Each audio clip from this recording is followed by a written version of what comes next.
tudo que está girando, tudo que está acontecendo com a retenção do passaporte, com a não liberação do passaporte de Bolsonaro para ir para a posse de Donald Trump, tudo sempre tem um fundo de apoio de Malafaia e alguns parceiros de Malafaia, e Malafaia se coloca como um porta-voz de Bolsonaro e como um grande algoz de Alexandre de Moraes.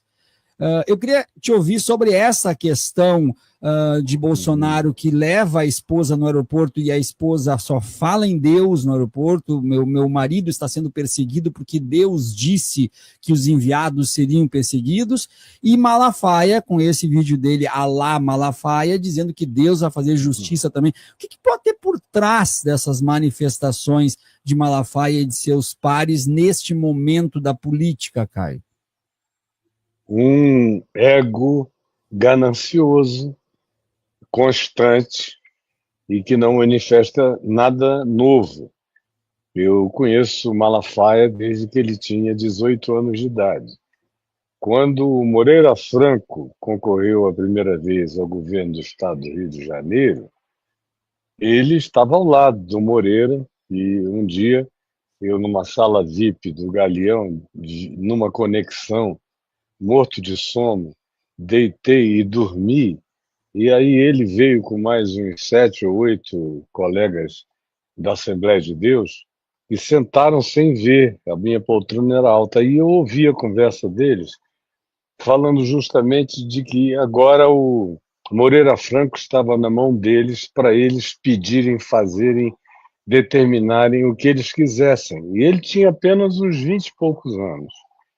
Depois disso, quando você teve a primeira eleição presidencial, ele estava lá do lado daquele que representaria o que seria a direita extremamente raivosa e promotora de promessas persecutórias, que no caso era a dos Marajás, o Fernando Collor de Mello. Aí o Fernando ganha, tem o impeachment, ele não fica do lado do impeachment. Eu representava a entidade que foi a terceira no Brasil a pedir o impeachment do Fernando Collor de Mello, a Associação Evangélica Brasileira. Ele não quis participar, não quis assinar. A história prosseguiu, ele sempre buscando ficar do lado de onde ele encontra alguma chance de favorecimento. Só que ele tinha muito menos influência, ele ainda era muito jovenzinho. Quando o governo do Fernando Henrique passou, ele estava, todavia, ao lado daquilo ali, sem a mesma veemência, porque ele não tinha a mesma importância midiática. Mas ele já vinha associado ao Edir Macedo.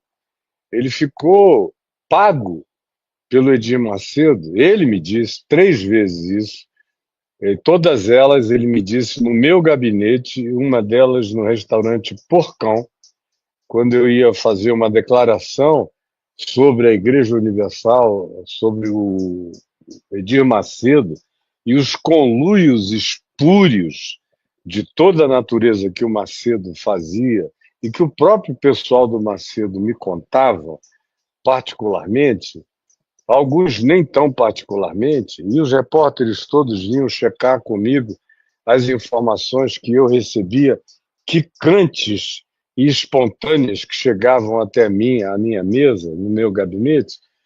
E ele foi lá 3 vezes, dentre as várias outras que ele foi, para dizer para eu, por favor, não mencionar o nome do Edir Macedo no ar, nem nas minhas declarações, nem na mídia, porque ele me respeitava, ele, Malafaia, ele achava que uma pessoa como eu aparecia de muito e muito tempo no meio cristão, e ele não queria bater de frente comigo, mas ele não poderia abrir mão dos $40 mil mensais que ele recebia do Macedo, porque o Macedo, muito esperto, não queria ele próprio bater de frente comigo. Então Sim. Ele contratou o Malafaia para o Malafaia fazer esse serviço. Malafaia é comprável e ele se vende. Sempre se vendeu. E aí, conclusão. Ia lá me pedir. Da última vez, ele levou o pastor Jabes Alencar ao lado dele, que até testemunhou. Comigo estava um dos diretores da organização que eu já tinha criado há muitos anos, chamado Vinde, e que eu levei comigo lá para o restaurante Porcão. Fiquei chocado quando eu vi abrir aquele assunto com os números, com tudo, na presença tanto do Jabes quanto do meu diretor. O que ele já tinha falado para mim pessoalmente no meu gabinete, agora ele falou com testemunhas, dizendo, pelo amor de Deus, não faz a declaração que você vai fazer amanhã, senão eu terei que ir à 25ª hora falar mal de você. E você saiba, eu te respeito, eu sei que você é um homem de Deus, que você é sério. Não faça. Eu falei, eu não tenho como não fazer, eu falo-ei, porque é absurdo aquilo com o qual se está começando a conviver com naturalidade e que vai tomar conta dessa história toda do mundo evangélico, como de fato tomou. 30 anos depois, todos são Macedo.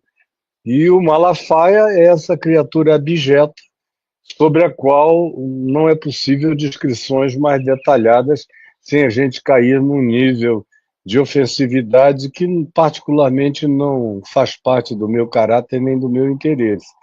Quando Lula foi eleito, lá estava ele, querendo ver se encontrava favores, tentando participar de algum conselho da presidência da República. Conseguiu por um tempo, mas logo depois, de algum modo, eu nunca quis saber as razões, ele foi afastado do tal do conselho e se tornou inimigo do Lula, porque enquanto lhe interessou, ele foi amigo do Lula até perder as benesses e os favorecimentos. Ele continuou. No governo da Dilma, ele encontrou também os modos dele de fazer o seu equilíbrio, o seu balanceamento necessário conforme a conveniência, até que deixou de ser conveniente. Então, ele vive de conveniências em inconveniências, até chegar ao Bolsonaro. O Bolsonaro era perfeito. É um indivíduo, mentalmente falando, medíocre, uma pessoa de inteligência parca, foi um político pífio, horroroso, e que, de repente, encontrou, tanto no que o PT tinha sido acusado de fazer, e com certeza o fez em muitos aspectos, tanto no Mensalão quanto no Petrolão, e encontrou na Lava Jato, e encontrou em toda a conjuntura e circunstância daquela época, o cenário ideal para ele se tornar, no meio evangélico, o grande apoiador do pretenso possível novo presidente da República, que foi o que veio acontecer. Aí ele ganhou um inchaço, um inflamento tão grande durante aquele período que ele achou que podia falar pelos evangélicos todos. Aí começou a ter muita confusão lá dentro, aí ele começou a dizer, não, eu falo por mim, mas era um falo por mim sempre subliminarmente ou subrepticiamente, deixando aquela impressão para a mídia toda que ele era o grande representante dos evangélicos como um todo, embora 90% dos evangélicos, tanto em 18 quanto depois em 22, a maior parte, estivessem apoiando descarada, horrorosa e malignamente o Bolsonaro, ele não tinha nenhuma procuração para fazer essa representação oficial.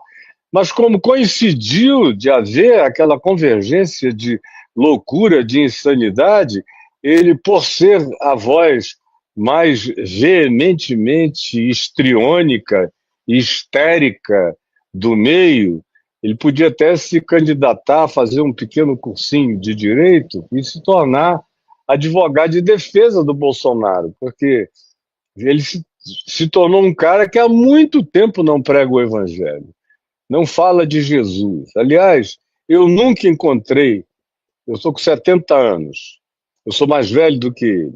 Quando eu encontrei, eu tinha 20 e pouco, ele tinha 18.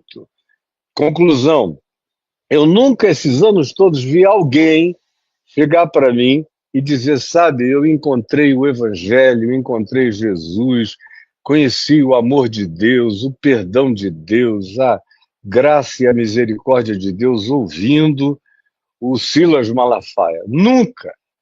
As pessoas só vêm falar dele para mim em relação a ódio, ira, confrontação, guerra, as implicações mais hostis de beligerância. É isso que ele é. Então ele cumpre um papel que parece quase um karma, que ele escolheu como algo que cabe perfeitamente nele. Ele não precisa pensar para ser quem ele é, ele não precisa coisa alguma. A espontaneidade se projeta naturalmente em todos os ódios que ele manifesta. E o Bolsonaro é uma figura ideal para ter um Silas como falso profeta, ungindo, e mesmo quando faz isso da maneira mais engraçada possível, como logo depois da posse do Bolsonaro, quando ele, lá no palco da igreja dele, no púlpito, disse, olha, Deus escolhe as coisas que não são, e as que não prestam, e as que não têm nenhum valor, e, e aquelas desprezíveis, e as abomináveis para glorificar o nome dele, por isso ele te escolheu, e o Bolsonaro com uma cara que não sabia onde se meter, né? Então é um cara ideal para estar sob a tutela do Silas Malafaia, que vem e o chama pelos nomes mais inadequados publicamente, como aconteceu há 2 meses e meio atrás, mas o Bolsonaro está se segurando aonde ele pudesse segurar, na iminência Caio, desse perigo de ser preso, não é?